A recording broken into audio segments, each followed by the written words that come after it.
organização do novo Estado, ele leva em consideração uma série de fatores, a começar pela formação do povo.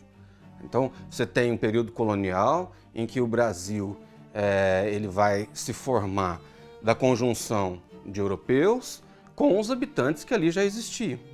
Então, há uma série de questões envolvendo os clérigos, todo um ambiente pós-Concílio de Trento, na tentativa de transformar esses habitantes da América em pessoas mais próximas de uma linguagem europeia, mas esse é um movimento de mão dupla.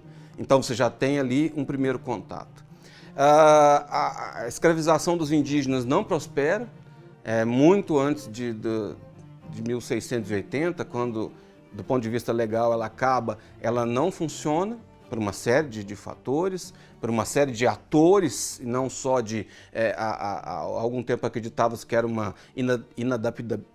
inadaptabilidade, mas não, também há uma série de fatores, há uma série de disputas, e acaba-se então havendo um conjunto de outras vantagens para a transferência do braço adquirido em África para a América.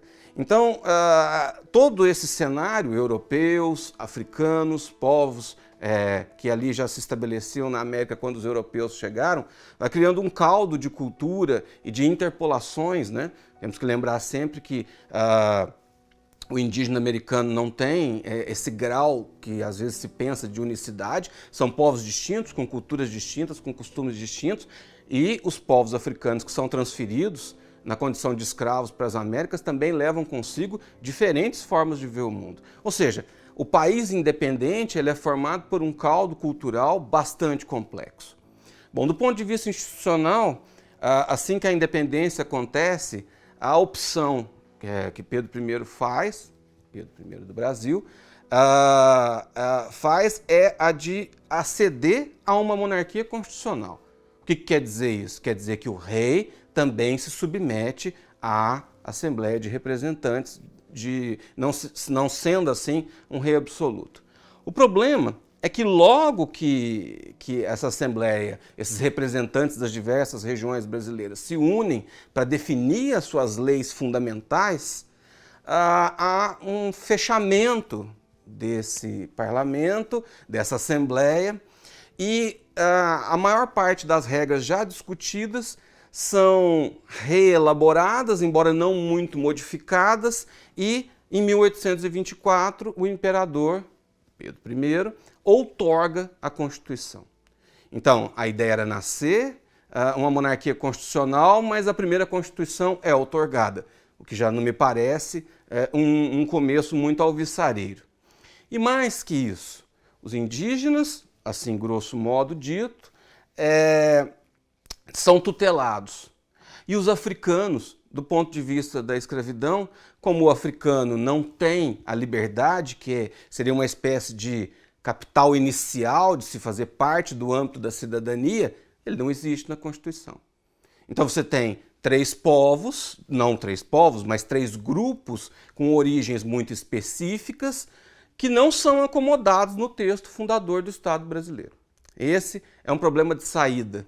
E mesmo assim, há uma única menção àqueles que um dia foram escravos e se tornaram libertos, que acabaram se tornando cidadãos de segunda categoria, pois não podiam votar em todas as eleições mais importantes, essas pessoas eram alijadas do processo, porque um dia tiveram na sua trajetória a condição de ter sido escravos.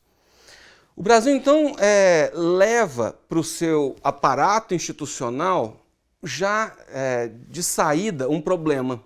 Uma nação que se quer livre, uma nação que se quer moderna, mas uma nação que não pode abrir mão de, em contraponto a essa liberdade, manter pessoas escravizadas.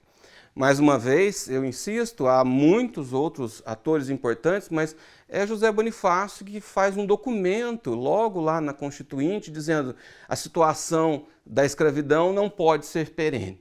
O país precisa se construir na dimensão de conseguir paulatinamente acabar com essa mancha na nossa liberdade. E aí há uma série de postergações, essas vozes, sobretudo até 1850, só voltam quando há pressões internacionais para que haja o fim do comércio de escravos com o continente africano. E o Brasil vai acabando por se tornar a nação ocidental, não em todo o mundo, mas a nação ocidental que mais tempo posterga o final da escravidão, com consequências muito difíceis para a montagem de uma sociedade que se funda em princípios de igualdade, de liberdade, porque vinca, já desde o período colonial, uma desigualdade quase natural entre as pessoas.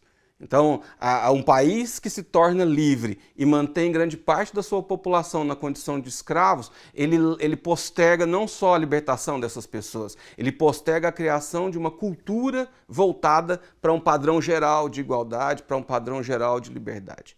Então, essas são questões muito importantes que vêm da independência do Brasil e que aí são carregadas para a posteridade.